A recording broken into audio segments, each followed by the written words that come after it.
Alright, today we're doing the log universe room, which was a continuation of the log operations room, which was a part of the SOC Level 2 pathway of TryHackMe. So log operations room was actually part of the pathway. The log universe is not a part of the pathway.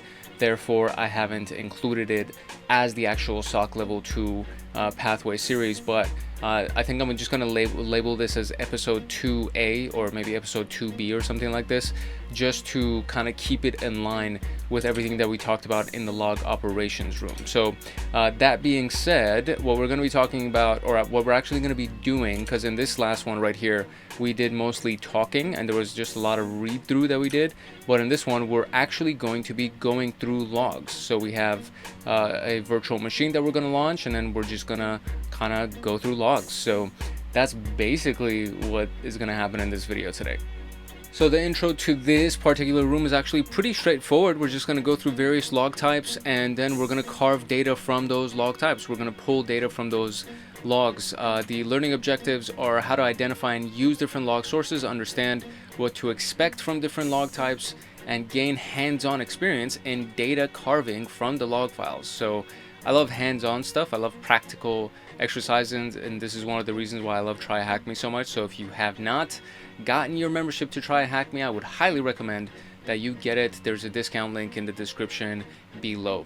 The prerequisites for this room are working knowledge of Microsoft Windows and Linux, working knowledge of network and endpoint log systems, which are things that we've already done on this channel. So you can just look up Microsoft Windows and find some of the earlier videos, which will be more of the introductory videos. Same thing with Linux. Network and endpoint log systems would all be under the endpoint detection and incident response, or endpoint detection, EDIR. Yeah, I think so. I think that's what that would be. EDIR would be endpoint detection, incident response. So those would be the videos that you could find. We already did the video to intro to logs. We already did the log operations videos. And by the time that this video comes out, these two are already going to be up on the channel. And then there's the Windows event logs, which I think I've also already done. So let's kind of zoom out and see. I already did this as well. So Windows event logs will also be on this channel. So if you want to go find that video, if you haven't seen that already, you can go and see that as well. So those were the prerequisites for the log universe room that we are in today. So let's jump into this.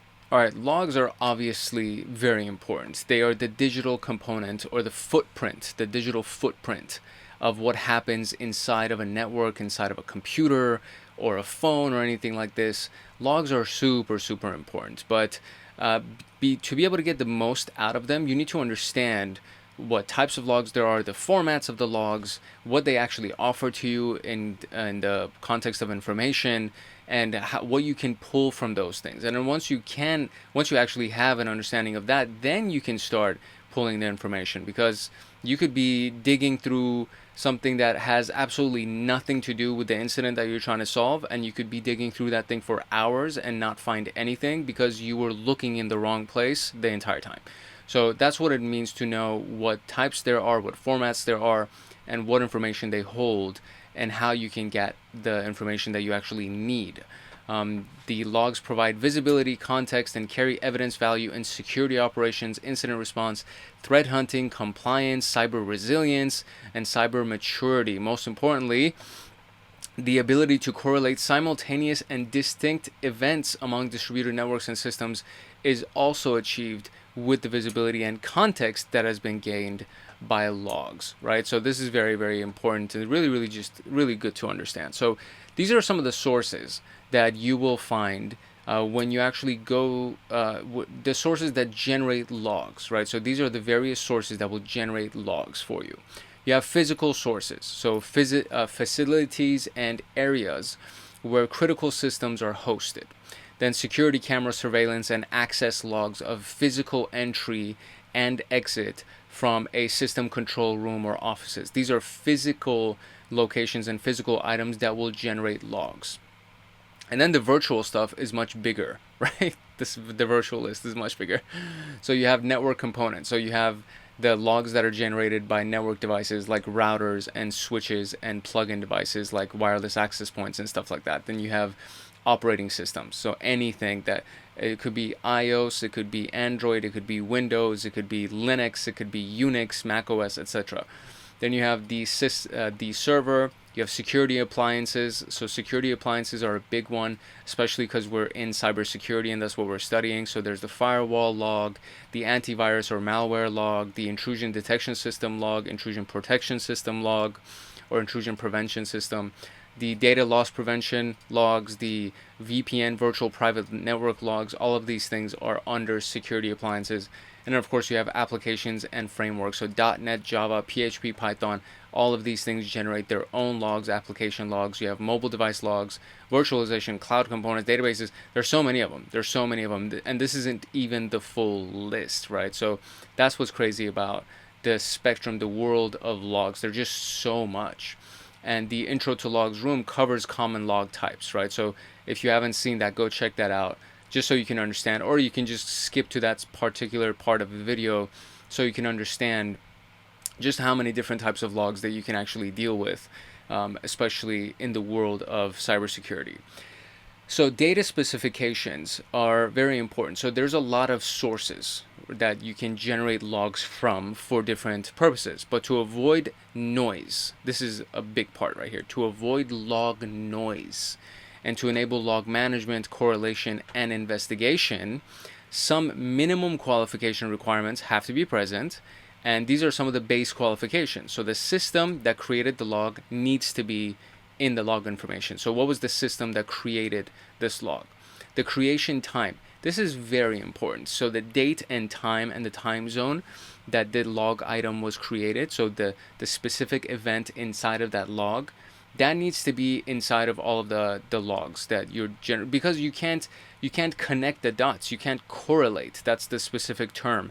You can't correlate the events of the log if you don't know what time and date these things happened. And it's very, very important. And the time is actually an interesting one because it goes like down to the millisecond, right? Because some events happen so quickly that you need to be able to like, oh shoot, like these things happened within, 10 milliseconds from each other. This could be related, right? Then the event that caused the log to be created, right? What was the message that the system gives us that, hey, this is what happened and this is why we're logging this? The severity of the log, that if you can get that, that's very important. And the source associated with the log. So the IP and port number on both sides, meaning the destination IP and port, the source IP and port. The MAC address, which is the physical address of the device that you're dealing with. It's the manufacturer, I believe. That's what it stands for, MAC address. Let's Google it so we can actually get the specific definition here. The MAC address is a unique identifier, da-da-da-da. It says, let me see, what does it stand for? I want to know what it stands for.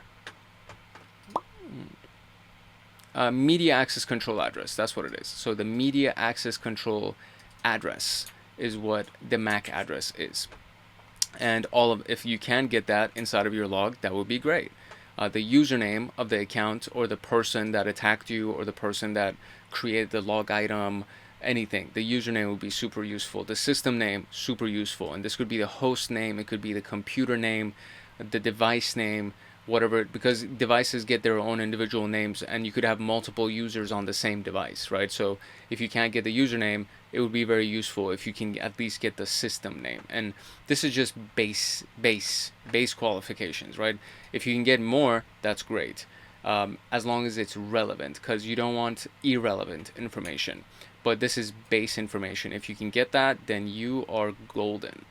So this is the treasure. These are the things that can help us get some really good data from our logs. And this is now where it gets fun and we actually get to go into the virtual machine. Here we go. The virtual machine is up, or well, it should be up in a couple of seconds here.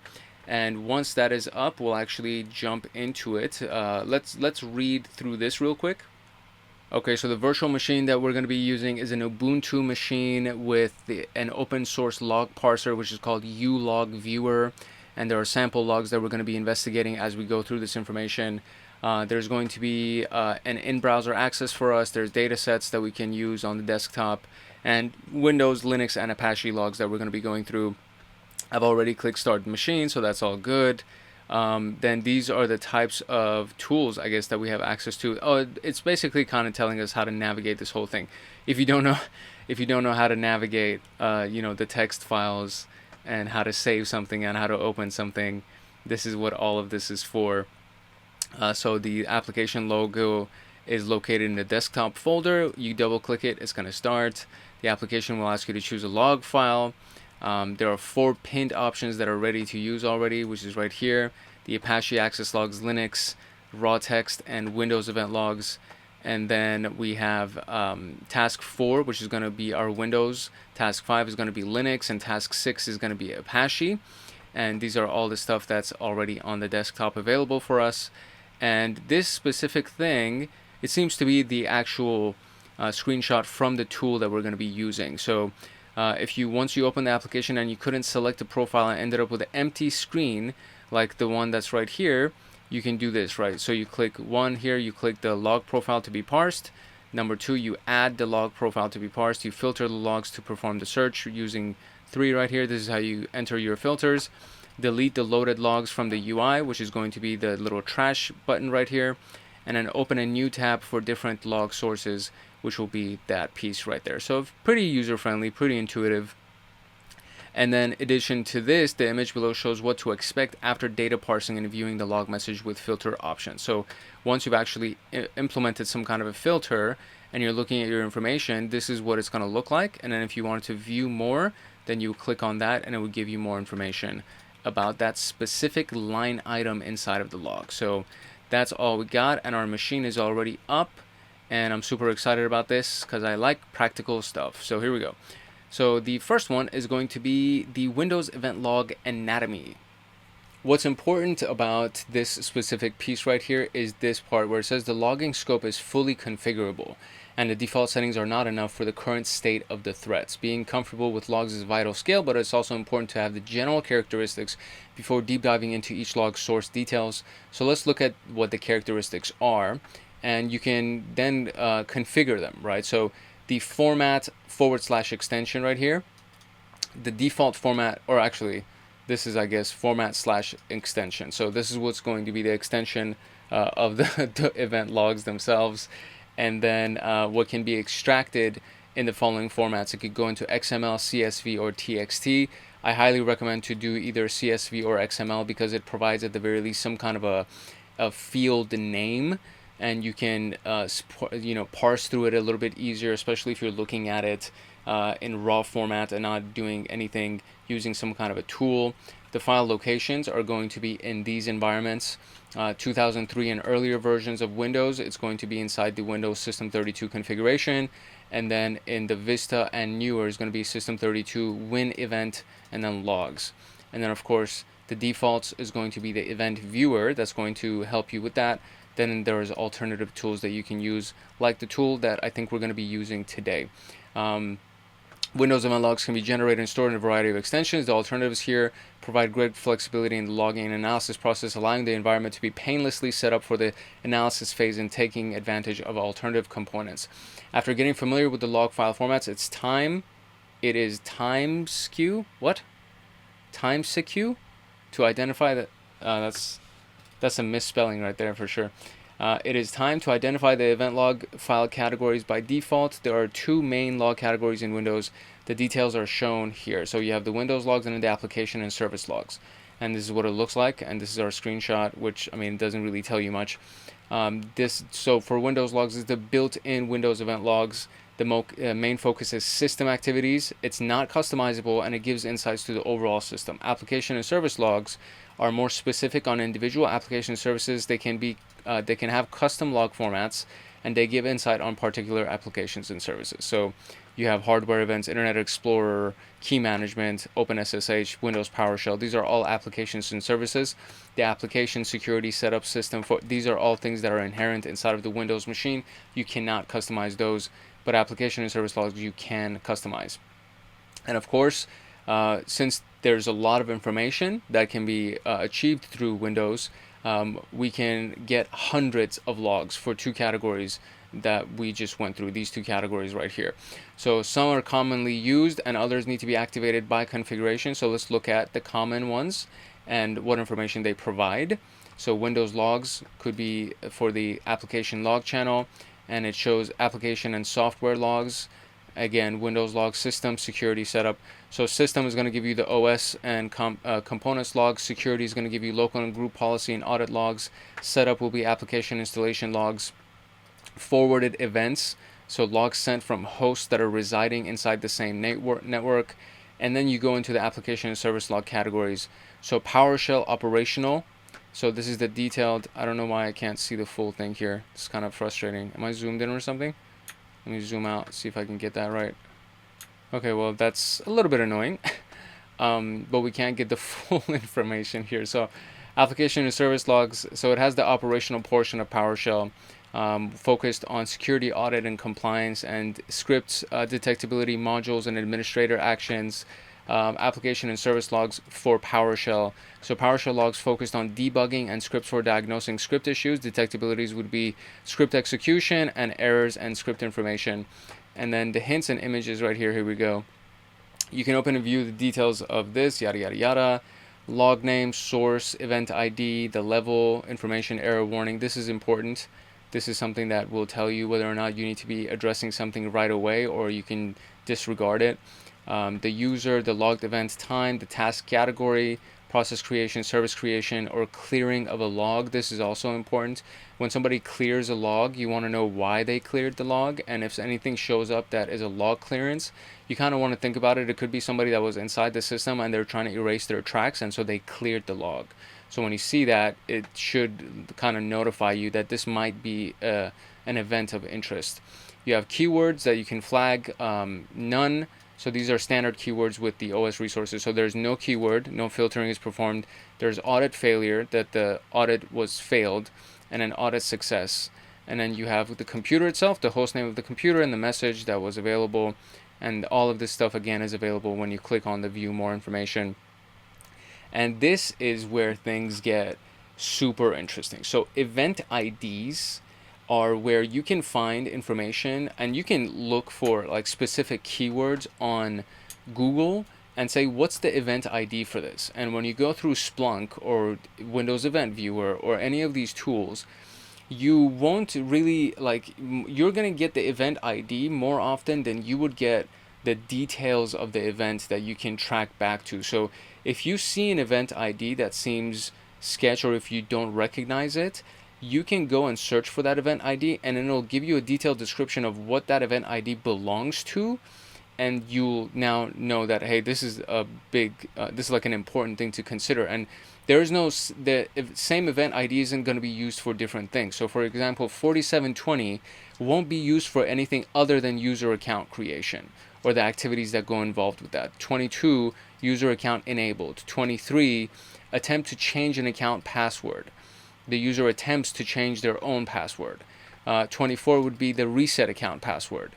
25 is account disabled. 26 is account removal. So the 20 series, kind of as you can relate right here, there's 21 that's missing, but 20, 22, 23, 24, 25, 26 all have to do with new accounts or accounts being changed, something like that. Account logon. So 4624, 4625, 4634, and 4779, right? Successful logon, failed logon. This one's kind of more important, I think, in my opinion. 4634 and 4647 are log off. 4779 is session disconnected. Scheduled tasks could be a scheduled task was created, and we did some pen testing activities where we created a scheduled task because there were certain files that had SUID permissions, so the super user or the pseudo user permission, that they could be launched as an administrator, and we created inside of that scheduled task a script that we wanted to take over the system, and as soon as the scheduled task ran according to a scheduled time, we were able to get a reverse shell into that system. If any of that goes over your head, then go watch those videos because they're super, super useful. Scheduled task creation, scheduled task update, scheduled task deletion, and then security right here. So the 1100 series right here have to do with security, logging service disabled, log deletion, malware detection, all of those. These are event IDs. This is like super, super important. And there's so many of them. Obviously, as you can see, they're in the thousands. So Each source produces different logs for different purposes. The intro to logs will talk about the log formats and standards. You will find more information if you're getting familiar with logs. You can also visit the Windows event logs and Sysmon rooms, which both of these have videos. So you can go and look at the Sysmon video. You can go look at the Windows event logs video inside of this channel, and you'll get much more information on that for more details about the event that you are interested in. So now we're going to go to the machine and answer the Windows questions log file using the ulog viewer. So I am going to now open the ulog viewer. Hopefully it'll open quickly, and within that we're going to answer some of these Windows questions. Alright, cool. So this started and it got us to our thing right here, so we can actually use our little icons for the type of log that we want to view, but it does say no logs to show. What I'm going to do is I'm going to open this up in full screen mode to make it a little bit easier for us to access this whole thing. There you go, that's much better. And so what did they say? They said that we could click on this thing right here and pull our new logs that we need to pull. We did Windows event logs, and then now I'm going to click on this to actually select the log that I need, and it's going to be on the desktop. And so we have win questions, win sample. Let me see, what am I supposed to do? Hold on one second. Okay, cool. The instructions tell us that we need to do the Windows questions log file. So I'm going to open up this specific log file here, and there we go. Immediately it opened up. So now the first question says, what is the thread ID of the user creation event? So if I go here, let me see how we can filter this whole thing, and we'll try to get something for user creation.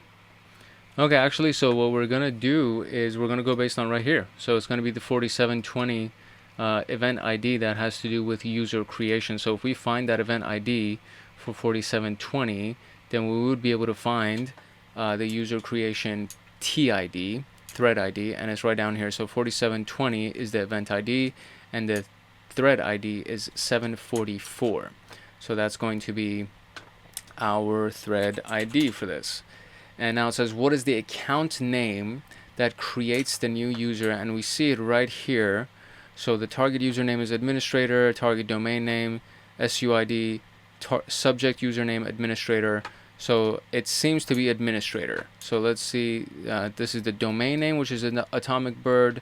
The SAM account name is administrator. Yeah, I'm going to say that it's administrator. So that will be our answer. And what is the name of the created account name, which was created? So target username administrator, target domain name, SID is right here, So this is the account name that was created based on the hint that we had. And it's funny because this doesn't say administrator, it says administrator. So this is what they've tried to do to kind of avoid detection, is that this is the proper name, right? Administrator, but subject account name or the SAM account name is administrator. The target account name is administrator. So that's what they've created. So we're going to do that, administrator, and that will be it. And what is the subject logon ID of the account reset attempt event? So the account reset attempt, is that what it says? Account reset attempt. Yeah. So the account reset attempt right here would be this thing. So 4724. And we got, what is the subject logon ID? So 4724, let's go find that. It's right here, 4724. And the subject logon ID is administrator. Subject logon ID is this thing right here. So let me see if I can copy this. Perfect. Copy, and then we're just going to go and drop it, and voila, there we go.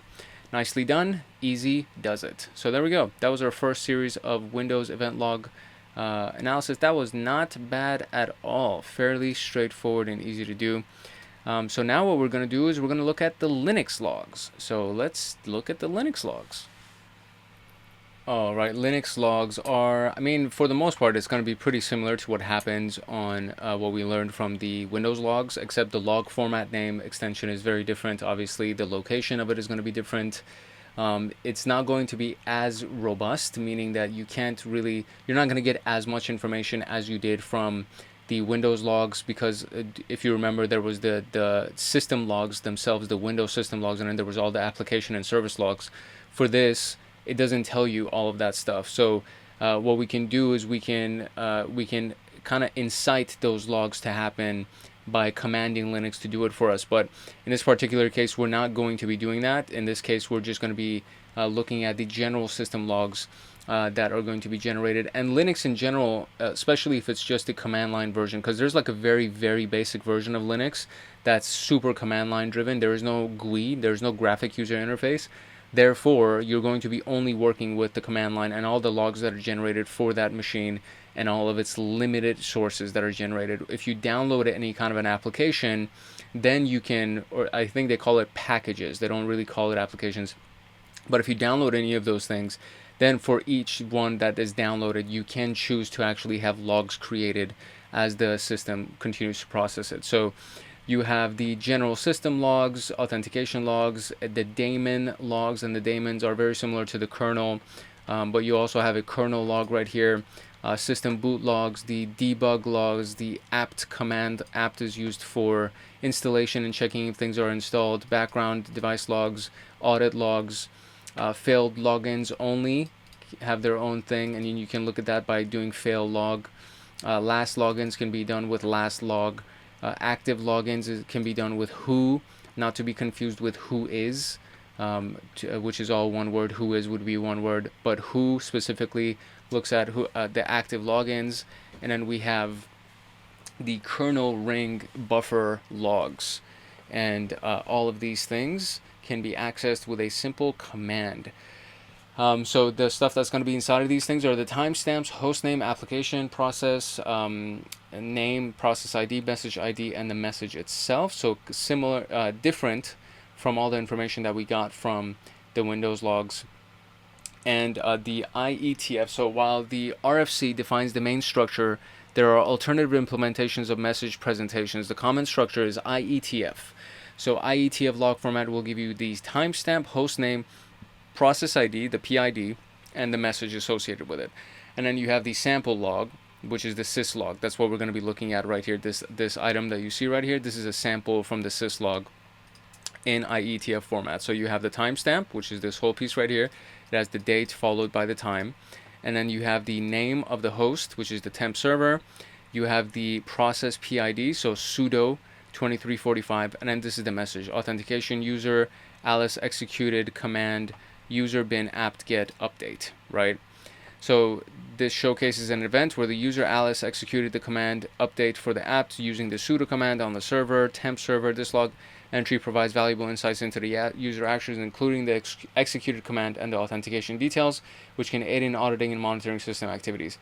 As the previous example shows, reading and understanding a single log entry in a structured format can be relatively straightforward. However, the challenge increases when dealing with voluminous log files containing numerous lines of entries. In such cases, extracting the relevant attributes and establishing correlations becomes essential to comprehensively understand specific events within the log file. Analyzing multi-line logs requires high attention to detail and the ability to filter and extract significant details. This process involves identifying and filtering timestamps, hostnames, process IDs, and event descriptions, among other critical details. By effectively analyzing and correlating these attributes, it is possible to uncover the sequence of events.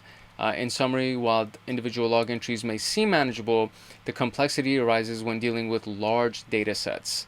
The magic lies in organizing and extracting the analysis of keys and attributes to reveal the underlying story. The following examples are a series of timestamp entries from temp server that show critical system events and resource management. So we got at this time, it says the temp server kernel out of memory killed process 5678, which is my app, and the system reboot was required. And then temp server memory C group out of memory kill process database, score 500 or sacrifice child. Then temp server against system reached memory limit, restarting. Temp server swap space exhausted, system restarting to free up memory. Server running low on memory, initiating reboot for recovery. So it shows that the temp server that included crucial memory related events and the process 5678, which is called my app database, and then 1, 2, 3 more, they all cause memory problems and could be resulted in terminations, memory limit violations, and that could be for a number of reasons, right? So a lot of the stuff that I've seen for memory consumption could either be like a crypto mining application that was installed on the machine, and somebody was using that machine to mine crypto, and then they were sending it to their wallet, or they had installed some kind of a command and control C2 connection where they were beaconing information from this machine to their own command and control server, and they were just extracting data, exfiltrating data. So there's a lot of stuff that could be done with just finding why this system is crashing, like what's going on, why does it keep rebooting, because it's running out of processing power. That doesn't seem normal, right? So what we're now going to do is we're going to go look at the Linux log file using our ulog viewer, and we're going to select the Linux system log files and then provide profile to view and filter the logs, and the sample log is parsed shown in this event. So let's do that. Let me zoom out here. Let's go here, we'll close this, and then we're going to now click on this button, and then we're going to do Linux system log files. And then we're going to click on our little add log button here, and we're going to click on the Linux log and open this thing. And it opened pretty quickly, so that's nice. Doesn't seem to be too many lines of items here. And notice how this is actually very different than the format that we saw from the Windows machine. So let's look at the first question. What is the number of successful sync events done by the NTPD service? So successful sync events by NTPD service. Okay, so the first thing that I searched for was NTPD, and it shows me all the processes that have to do with NTPD. And then there's another thing that we see right here, which says synchronized to, etc., etc. So I'm going to try to filter for both of them. NTPD, comma, synchronized. Let me see if that works. Nope, it doesn't work. So we're just going to do synchronized, and it should only show us our synchronized items. And then this is what we got. So there we go. This is only synchronized items. So if I said, let me see if I can click on something that will show me how many. Oh, right down here. It says, so the total line items are 74, and then the filtered are 28. So there are 28 items that have synchronized. So let me see if that's the right answer here. There we go. That is the right answer. So which user logged in using the SSHD service? So then what we can do is we can just type in SSHD and see something comes up. There we go. Process SSHD, and it says which user did it. So if we look in right here, it says THM John-P, John-P, John-P, John-P. So that seems to be the user. So I'm going to do THM John or THM John-P like that. There we go. What is the PID number of the Apache server? So PID of the Apache server. Let's clear that out. And we're going to look for Apache, and it's right here. And so Apache server PID 5678, 5678, 5678. So we're going to say that the PID is 5678. There we go. What service is stopped due to RAM issues? So there we go. Now we're getting down to some interesting things here. So I'm going to search for stopped first, just to see if anything shows up. There we go. MySQL server stopped unexpectedly due to excessive CPU usage due to insufficient RAM is Nginx. So Nginx was stopped due to insufficient RAM. So let's try that. Nginx. There we go. Making some good progress here. Which service is stopped due to CPU issues? So we already have stopped loaded, and it says excessive CPU is Apache Tomcat has been stopped. So let's go and check that out. And there is that. And finally, what is the timestamp of the second time reset event? So let's see what our hint gives us. Whole timestamp data is what we need. So the second time reset event. So let me see. I'm going to do reset as my search right here. There we go. So second one, these are in order right here. So 301 would be the first one, 327 at 15, 327 at 16, and that is the second timestamp. So can I like copy this value? There we go.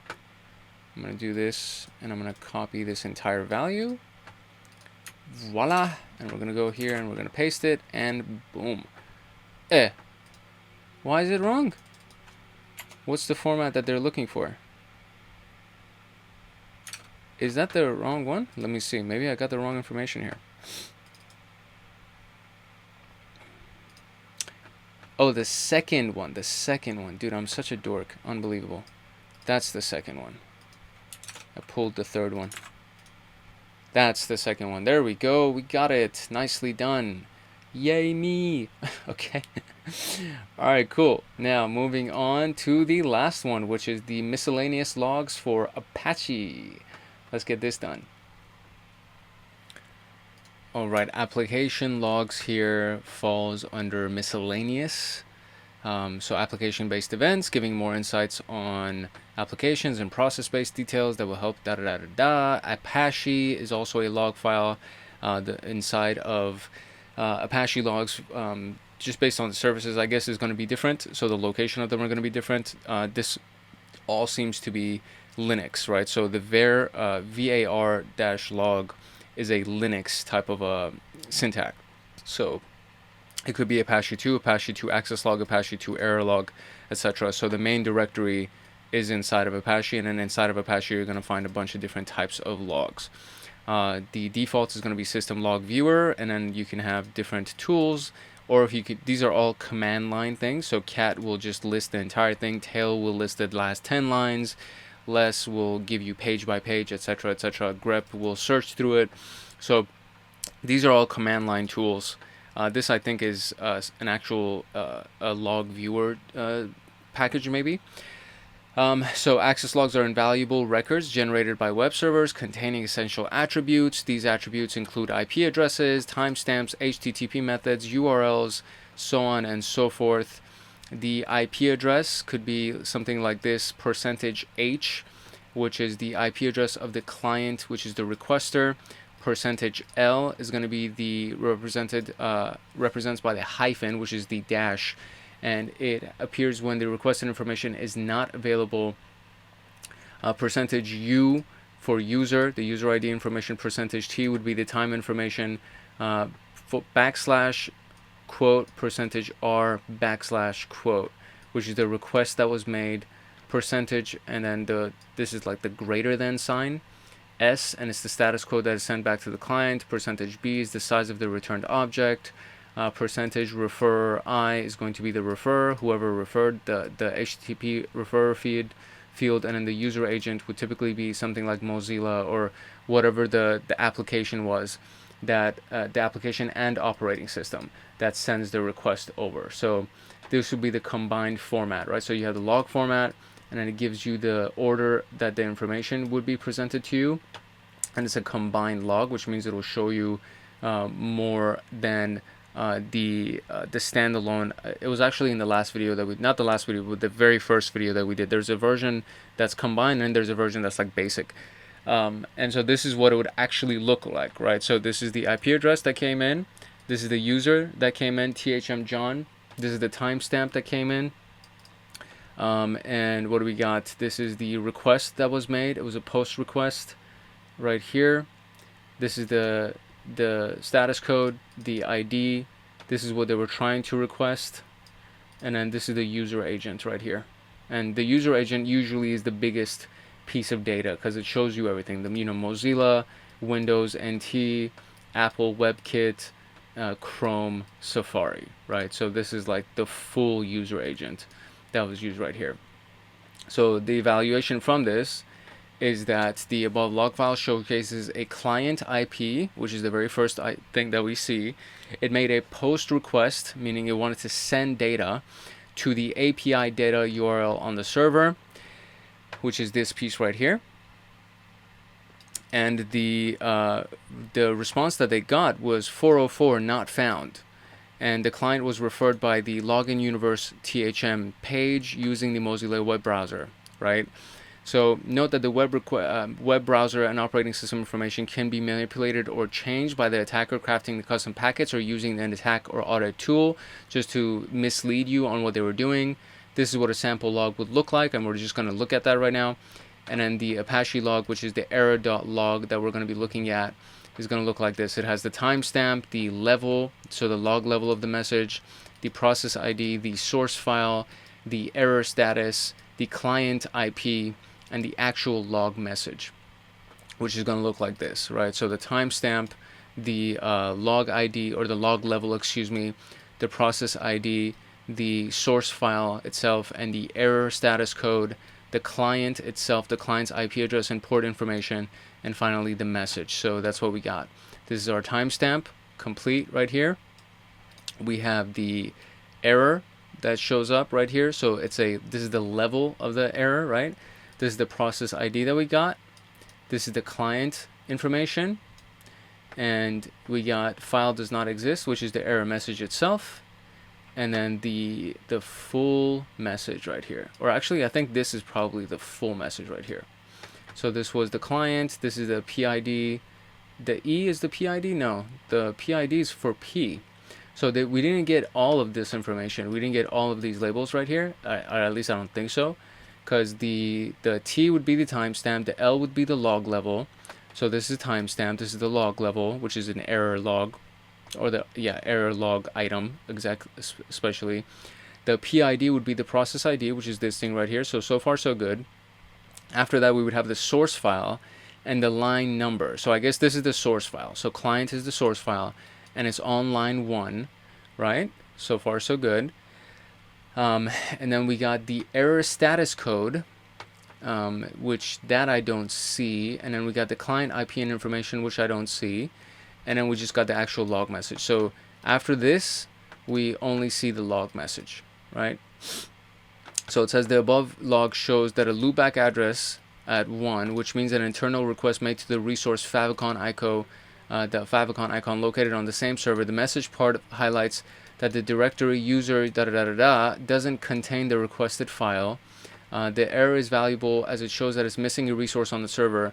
This can help with the administrator identify and fix the resource availability issue. Note that : 1 is a loopback address, which is the local IP address that we see right here. This is an IPv6. So this is an IPv4 address. This is an IPv6 address. That's actually, I didn't know that. So that's good to know. Now we are going to do the same exact thing on this little machine that we got. So let's actually go ahead and do that. And we're going to be using the Apache files, the Apache error log file. Okay, so the instructions told us that we need to use the raw text in files format for this Apache right here. So we're going to end up using this thing. And then from here, we're going to go ahead and select our Apache error log file. And there is that. And boom, here we go. We got it. And we got all the line items here. So let's see. What's the first question? It says, what is the user's IP address who accessed /secure.html in defanged format? Defanged means that the dot right here is surrounded by brackets.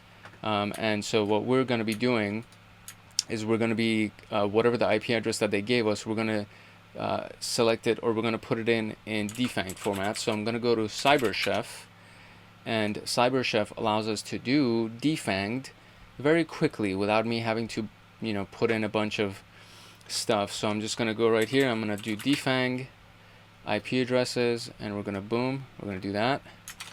And then now we're going to go here. And then what we wanted to do is we want to search for secure.html. So we're going to do /secure.html. Let me see if that shows up. That doesn't show anything. /secure. Does that show anything? That doesn't show anything either. So I guess I got to kind of browse through it like this. That's kind of weak. Like, I feel like it should like show me that, right? Like, I should be able to search through the thing. Maybe I can use a different tool to search for it, because that seems silly that I can't search using just a basic. Maybe I can do Control F. Can I do Control F to search? Yeah, I mean, it just shows me the same thing. So what if I just search for secure? No, doesn't show me that either. Okay, so I have to manually look now. That seems very, very silly. So let's see what we can do though. We're looking for secure. Okay, my dear friends, learn from my mistakes. So this is what happens when you don't read properly. So what this piece right here is just saying that this little screenshot is from reading the Apache error log file. Right here, it's saying use the access log file to answer the first few questions. And I was searching for this inside of the error log file for like 10 minutes. And I'm like, why the hell can't I find this? And I was so pissed. And then I found out that I was looking at the wrong log file. So now what we're going to do is we're going to go through our access log and do secure. Look at that. Immediately it shows up. My God, I'm so I'm so mad. Okay, so there we go. That's it.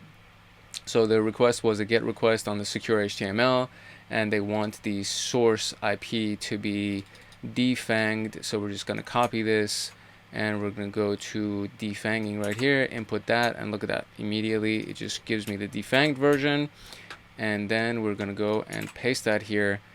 Damn, bro, I can't believe I didn't notice that. Okay, so now, which user failed to access the settings page? So that's the next thing that we're going to search for. So I'm just going to go up here and just type in settings, and it's going to give me that, and it said it's a 404 error, so we know that they weren't able to do it, and it's settings, and the user is buyer, or buy, let me see, can I split this? Buyer 986. So buyer 986 was trying to get to the settings page. Which user accessed the malicious page? Oh, interesting. What's the hint here? Status codes are important to notice. Regex hint, payload, password shell is what we're looking for in this case. So let me see. What I could do is I could just do all 200 statuses, which will show me all of the successful accesses right here, and we can look for a malicious page in this particular case, and right down here it says malware.php payload, etc., etc., and that would be adversary 8779. So I filtered for status 200, but if this was a much bigger file, obviously I would be getting a lot more requests that were successful. So this kind of works for the thing that I'm trying to do, but if we really wanted to kind of do what they were saying, I could just copy this regex command right here, and this is the payload right here. So this is payload, etc., etc.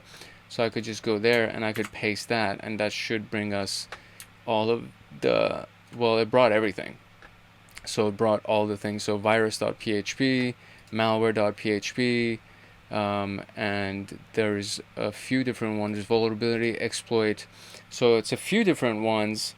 The original one that I found when I did a status 200 was the malware, because if you notice that this one is failed, so 404 is failed, 404 is failed, 403 is failed.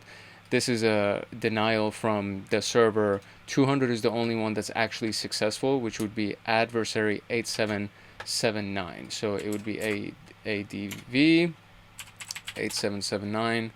I added a 3. There we go. Cool. And finally, what is the user agent that discovered the malicious page?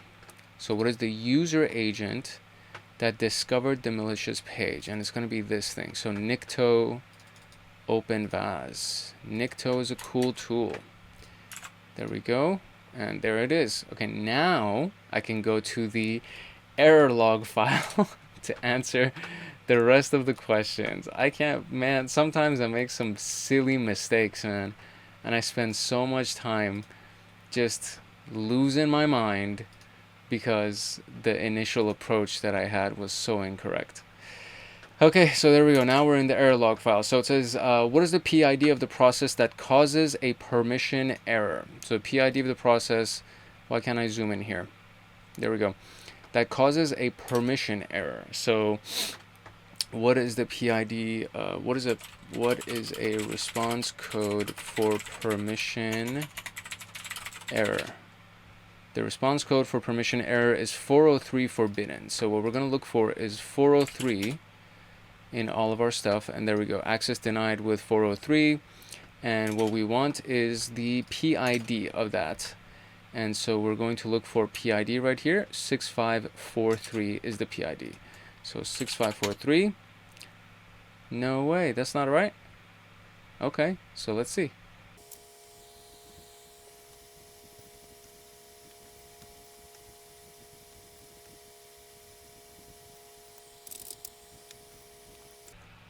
Okay, so searching for permission gave me a different PID. So 7654 could possibly be it.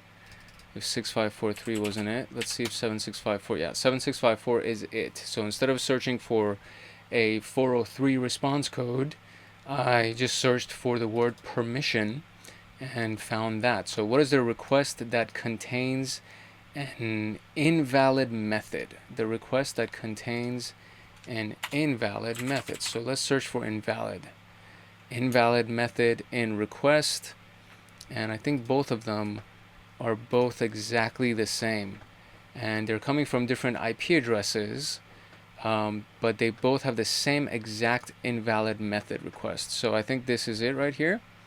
So we're going to copy this thing, and we're going to go.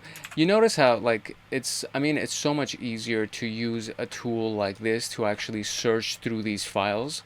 But essentially, if you were using a command line tool, you would pretty much do the same thing. So after this is over, I'm going to just try to do like a grep command through the log file and just use the terminal to see if we can find the same information just using the terminal to do a grep command and search for some of these things. So what pattern match triggered the access error in mod security? So in this particular case, what we're going to do is we're going to search for mod security, and then we have access error, access denied with code 406, access denied with code 403, pattern match select dot plus from. So that's the pattern match, select dot plus from. I believe that is it. So select dot plus from. Okay, that's not it. Let me see.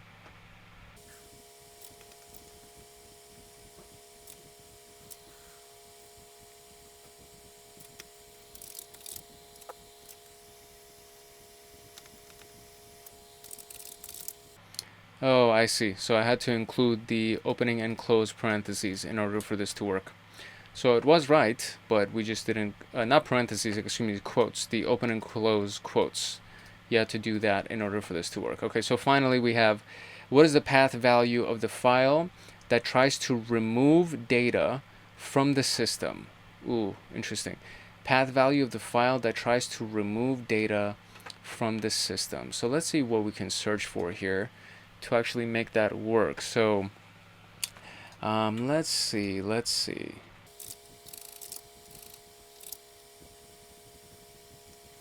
Okay, so the first thing that actually brought something back for me was when I searched for data, and when you go there, you have a path value right here that is the HTML private data right here.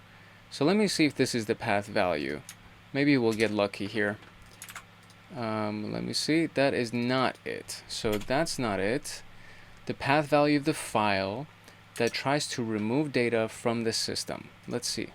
Okay, the other search that I did was for the word file, and we got a few errors here. There's a lot of them that are file not exist, and then file permissions deny, and then this one right here, PHP warning file get contents.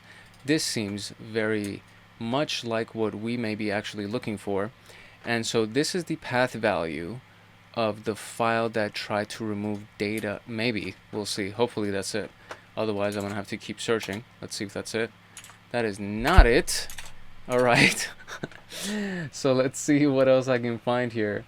Okay, so the other thing that I searched for was RM. And RM in Linux stands for remove. So when you're trying to remove something, you would do RM followed by the path. And so the first one is file permissions deny server config yada yada yada. So we already got that. This one seems to be interesting. So it says syntax error, and then right here, look at that, invalid command RM, so remove. And this is what they're trying to remove, it seems, is this piece, etc http yada yada yada yada. So this is the configuration file for malicious.configuration, and this, maybe third time is a charm, right? I think that's it. There you go. We got it. Okay, super stoked about that.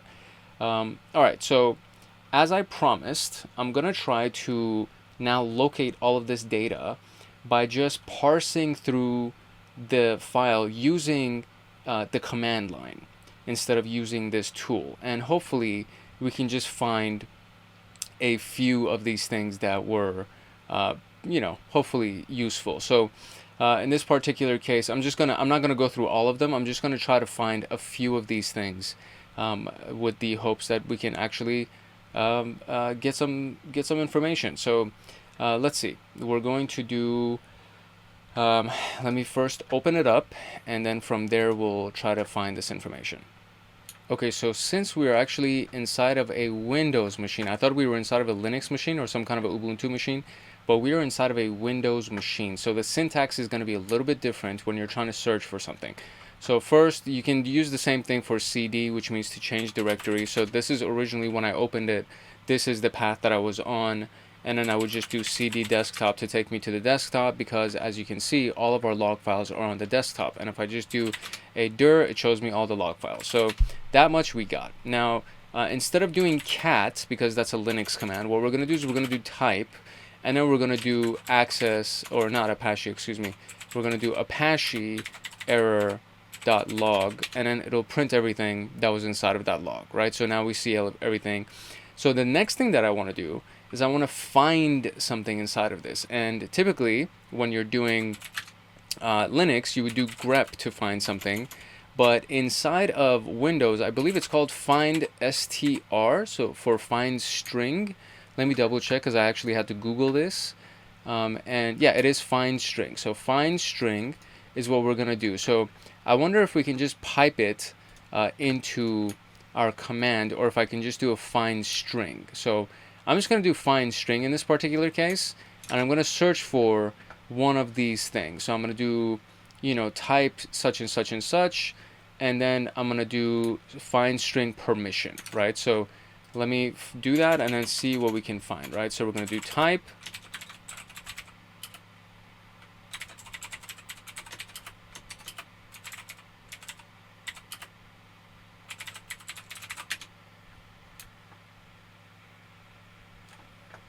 Okay, look, it worked. It actually worked.